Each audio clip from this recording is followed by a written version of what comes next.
Bonjour tout le monde, je voulais vous présenter un tutoriel sur la calligraphie, mais pas n'importe quelle calligraphie, la calligraphie réalisée au paintbrush. Alors pour ceux qui ne connaissent pas, qu'est-ce que c'est qu'un paintbrush? C'est un stylo ou un feutre qui est équipé d'une pointe dite pinceau. Une pointe pinceau, comme vous pouvez la voir ici, va vous permettre de réaliser des traits de différentes épaisseurs en fonction de la pression que vous allez exercer sur votre stylo. C'est-à-dire qu'avec une faible pression exercée sur la mine, vous allez réaliser des traits fins. Et lorsque vous augmentez la pression réalisée sur la mine du stylo ou du feutre, l'épaisseur du trait grossit.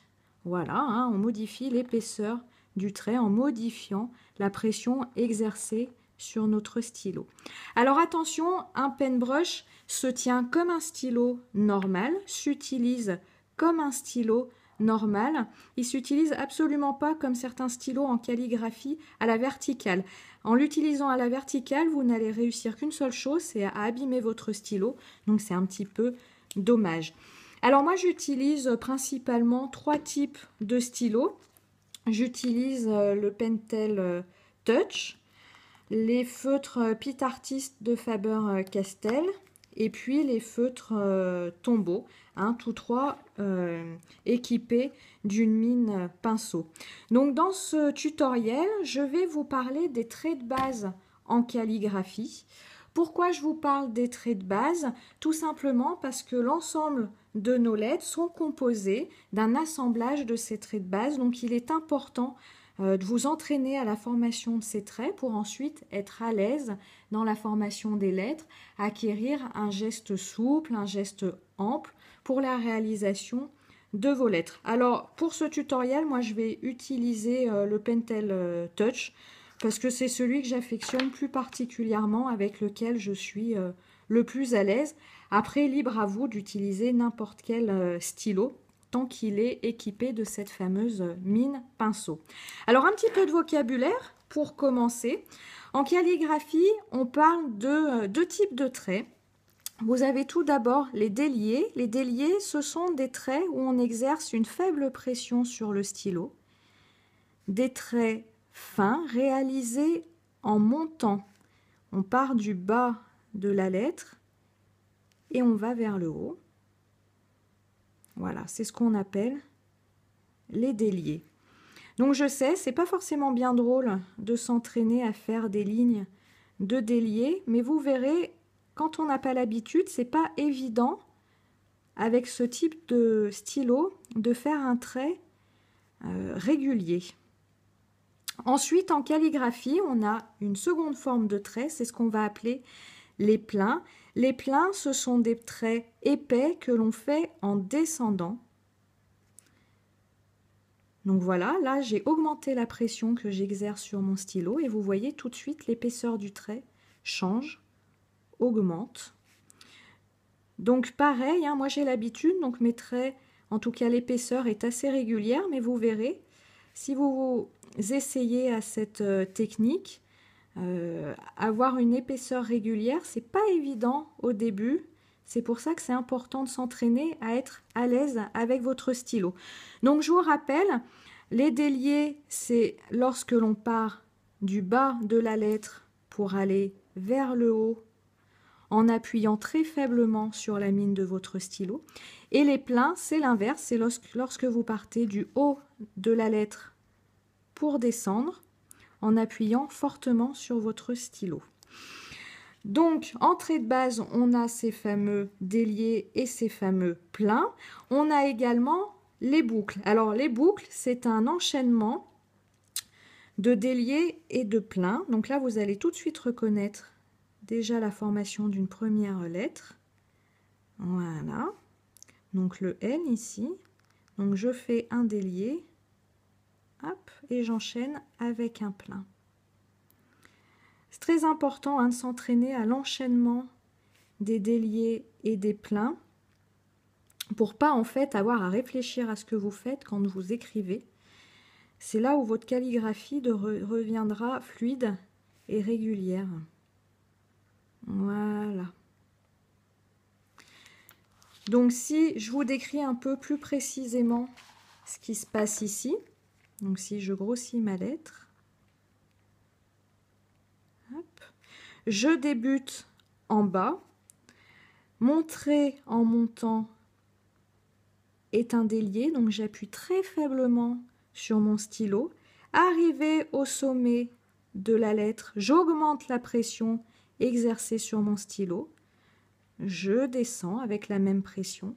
Et arrivé en bas de la lettre, j'enlève de la pression exercée sur mon stylo pour finir avec un délié. Vous pouvez également vous entraîner à faire des suites de boucles, comme je vous le propose ici. Voilà. Toujours pareil, pour vous permettre d'acquérir un mouvement souple, régulier, et pour augmenter votre dextérité dans l'utilisation de ces stylos ou de ces feutres. D'autres boucles sont utilisées en calligraphie. Les boucles notamment qu'on utilise dans la formation du A et du O sont celles-ci, donc des ronds en fait, où on commence ici par un délié pour finir, par un plein pardon, pour finir par un délié.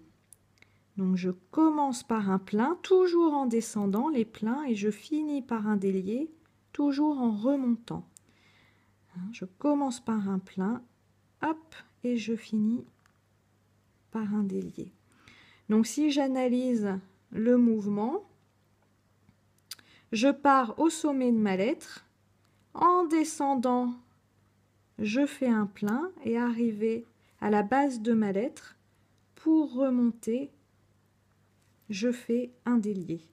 Vous avez également les boucles inverses de celle-ci que vous allez retrouver dans la formation des P, des B, c'est-à-dire des cercles dans l'autre sens, donc où je commence par un plein, mais vous voyez cette fois-ci vers la droite, et je finis par un délié. Je commence par un plein, je finis par un délié. Alors vous voyez, c'est pas toujours bien régulier, hein. Même quand on a l'habitude, c'est toujours bon de se réentraîner à faire ces gestes de base. Donc si je détaille un petit peu plus ici, je commence au sommet de ma lettre, je descends en faisant un plein. Arrivé à la base de ma lettre, j'enlève de la pression exercée sur mon stylo pour finir par un délié. Alors d'autres petits exercices amusants pour vous entraîner à utiliser ces stylos, c'est l'exercice des vagues, hein, qui consiste là aussi à enchaîner délié et plein. Hein, délié, hop, j'arrive en haut, je fais un plein, j'arrive en bas, je continue.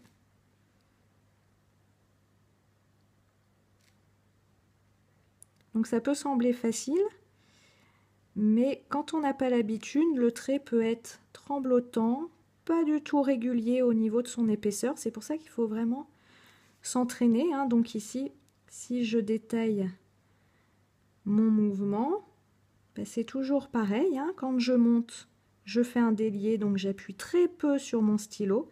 Arrivé au sommet, j'augmente la pression exercée sur mon stylo. Et arrivé de nouveau en bas, hop, je lève la pression exercée sur mon stylo pour finir sur un délié. Enfin, des exercices que vous pouvez retrouver sur le net ou dans des livres de calligraphie, c'est vous entraîner à faire des formes à l'aide de ces stylos, toujours pour travailler la pression exercée sur la mine. Donc c'est par exemple faire ce type de boucle. Hop, je descends, je remonte. Je descends en appuyant. Du moment que je remonte, hop, je descends en appuyant. Je remonte sans appuyer. Je descends, donc j'appuie. Je monte, je n'appuie plus. Je descends, j'appuie, etc., etc. Voilà les traits de base auxquels il faut s'entraîner de nombreuses fois à réaliser pour ensuite pouvoir réaliser toutes les lettres en calligraphie. Les prochains tutos que je vous proposerai, ce sera justement la réalisation en détail de chacune des lettres. Donc je vous laisse vous entraîner à ces traits de base et d'ici là, et puis je vous dis à bientôt.